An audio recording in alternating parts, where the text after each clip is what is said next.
샬롬, 2022년 12월 31일 토요일입니다. 기도하겠습니다.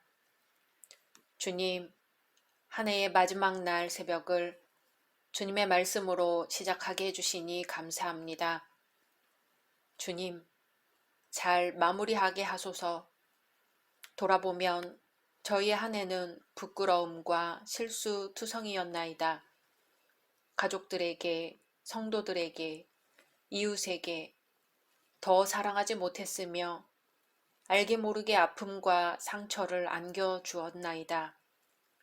이 해가 가기 전에 나누지 못한 것, 용서받지 못한 것, 함께하지 못한 것, 더 사랑하지 못한 것 다 해결하게 하소서.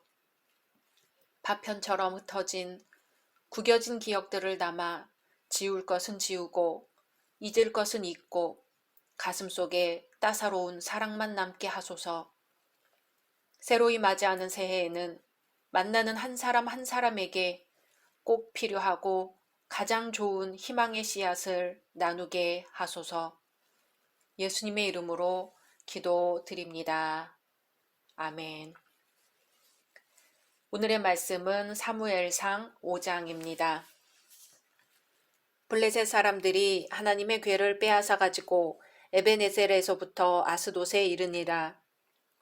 블레셋 사람들이 하나님의 궤를 가지고 다곤의 신전에 들어가서 다곤 곁에 두었더니 아스돗 사람들이 이튿날 일찍이 일어나 본즉 다곤이 여호와의 궤 앞에서 엎드러져 그 얼굴이 땅에 닿았는지라. 그들이 다곤을 일으켜 다시 그 자리에 세웠더니 그 이튿날 아침에 그들이 일찍이 일어나 본즉 다곤이 여호와의 궤 앞에서 또다시 엎드러져 얼굴이 땅에 닿았고 그 머리와 두 손목은 끊어져 문지방에 있고 다곤의 몸뚱이만 남았더라. 그러므로 다곤의 제사장들이나 다곤의 신전에 들어가는 자는 오늘까지 아스돗에 있는 다곤의 문지방을 밟지 아니하더라. 여호와의 손이 아스돗 사람에게 엄중히 더하사 독한 종기의 재앙으로 아스돗과 그 지역을 쳐서 망하게 하니 아스돗 사람들이 이를 보고 이르되 이스라엘 신의 궤를 우리와 함께 있지 못하게 할지라.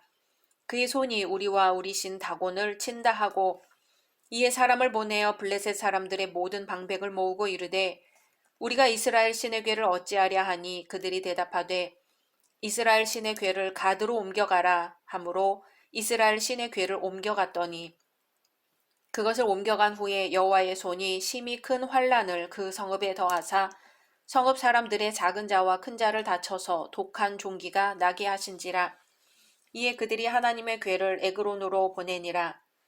하나님의 궤가 에그론에 이른즉 에그론 사람이 부르짖어 이르되 그들이 이스라엘 신의 궤를 우리에게로 가져다가 우리와 우리 백성을 죽이려 한다 하고 이에 사람을 보내어 블레셋 모든 방백을 모으고 이르되 이스라엘 신의 궤를 보내어 그 있던 곳으로 돌아가게 하고 우리와 우리 백성이 죽임당함을 면하게 하자 하니 이는 온 성읍이 사망의 환란을 당함이라. 거기서 하나님의 손이 엄중하심으로 죽지 아니한 사람들은 독한 종기로 치심을 당해 성읍의 부르짖음이 하늘에 사무쳤더라. 아멘. 우상숭배란 하나님께서 창조한 피조물인 돌, 하늘의 별, 산, 바다의 생물 등 세상에 존재하는 피조물을 신처럼 섬기는 것을 말합니다. 그런데 성경은 새긴 우상은 그 새겨 만든 자에게 무엇이 유익하겠느냐? 부어 만든 우상은 거짓 스승이라. 만든 자가 이 말하지 못하는 우상을 의지하니 무엇이 유익하겠느냐? 라고 합니다. 또 사람마다 우준하고 무식하도다. 금장색마다 자기의 조각한 신상으로 인하여 수치를 당하나니 이는 그 부어 만든 우상은 거짓 것이요 그 속에 생기가 없음이라. 이렇게 우상숭배의 어리석음을 지적합니다. 오늘 말씀의 배경은 엘리 제사장이 이스라엘을 치리하던 시대로 앞장에는 블레셋과의 전투에서 4,000명의 전사자를 내며 패배한 이스라엘이 하나님의 궤를 앞장 세우고 다시 치른 전투에서마저 3만 명의 전사자를 내며 대패했을 뿐 아니라 하나님의 궤를 이방 블레셋에게 빼앗기는 어처구니 없는 일까지 당하는 사건이 기록되어 있습니다. 그리고 오늘 말씀은 블레셋에게 탈취당한 하나님의 궤에 어떤 일이 일어났는지 알려줍니다. 먼저 다곤 신전에서 생긴 일입니다. 블레셋 사람들은 이스라엘과의 전쟁에서 대승을 거두었습니다. 그들이 무서워하던 하나님의 궤까지 빼앗아 가지고 자기 나라로 돌아왔습니다. 블레셋 사람들은 에베네셀에서 이스라엘로부터 빼앗은 하나님의 궤를 아스돗으로 가지고 갔습니다. 아스돗은 블레셋의 5대 도시 중 하나로 블레셋의 우상 다곤을 섬기는 중심지입니다. 아스돗에는 엄청난 규모의 다곤 신전이 있었습니다. 다곤은 수천 년 동안 근동 지역에서 큰 신으로 여겨졌습니다. 블레셋 사람들은 하나님의 궤를 가지고 다곤의 신전에 들어가서 다곤의 신상 곁에 두었습니다. 그것은 그들의 다곤신이 이스라엘의 하나님보다 우월하기 때문에 그들이 승리했다는 표시입니다. 그러므로 하나님의 궤를 다곤 신전에 둔 것은 패배한 이스라엘이 블레셋을 섬기듯이 이스라엘의 하나님도 다곤신을 섬겨야 한다는 상징적 조치였던 것이죠. 전쟁에서 이기고 하나님의 궤까지 빼앗아온 블레셋으로서는 당연한 것이었을 겁니다. 하지만 하나님께서 그들의 이런 행위를 넘기실 리가 없습니다. 하나님의 반응이 당장 나타났습니다. 아스돗 사람들이 이튿날 일찍이 일어나 다곤 신전에 가보니 다곤이 하나님의 궤 앞에서 그 얼굴이 땅에 닿은 채 엎드러져 있었던 것이죠. 얼굴을 땅에 대고 엎드리는 것은 경배와 굴복의 표시입니다. 블레셋 사람들이 생각하듯이 이스라엘의 하나님이 다곤을 섬겨야 하는 것이 아니라 다곤이 이스라엘의 하나님 앞에 굴복해야 함을 보이신 것입니다. 하지만 블레셋 사람들은 이 일을 단순한 사고로 여겨 다곤을 일으켜 다시 제자리에 세웠습니다. 그런데 그 이튿날 아침에 그들이 일찍 일어나 보니 또다시 다곤이 여호와의 궤 앞에서 그 얼굴이 땅에 닿은 채 엎드러져 있었습니다. 그뿐 아니라 이번에는 그 머리와 두 손목이 잘려 있었던 것이죠. 머리나 손목을 자르는 것은 전투에서 적을 이기거나 처형할 때 사용하는 방법입니다. 하나님께서 다곤은 하나님의 적수가 될 수 없으며 하나님에 의해 심판을 받아 파괴되고 사라져야 할 우상에 불과하다는 것을 분명히 밝히신 것입니다. 그렇게 하심으로써 첫날 아침 다곤의 신상이 엎드러져 있었던 것이 우연한 일이 아니며 사람들이 그것을 다시 세우려 해봐야 헛일임을 깨닫게 하신 것입니다. 이 사건은 하나님께서 온 세상에서 당신만이 참 신이시며 사람들에 의해 신이라 불리는 모든 것들은 하나님 앞에 설 수 없고 아무짝에도 쓸모가 없으며 실상 아무것도 아님을 선포하신 것입니다. 하나님께서 하시는 일은 참으로 놀라운 것입니다. 블레셋 사람들은 이스라엘에 대하여 대승을 거두고 하나님의 임재의 상징인 하나님의 궤를 탈취하는 뜻밖의 전과를 올렸다고 좋아했을 것입니다. 이때 하나님께서는 당신의 궤로 하여금 블레셋 땅으로 탈취당해 가는 것처럼 보이게 하셨습니다. 그러나 그렇게 함으로써 오히려 하나님의 궤가 블레셋 사람들의 정신과 삶의 중심인 다곤의 신전으로 들어가 그들의 신 자체를 굴복시키고 파괴해버림으로써 하나님만이 온 세상의 참 하나님이시며 주권자이심을 알리는 역사를 이루게 하신 것입니다. 다음으로 블레셋 사람들에게 생긴 일입니다. 하나님의 응징은 블레셋의 우상 다곤에게만 내려진 것이 아닙니다. 하나님께서는 다곤을 섬기며 하나님의 궤를 함부로 빼앗아 가져온 블레셋 사람들 또한 심판하셨습니다.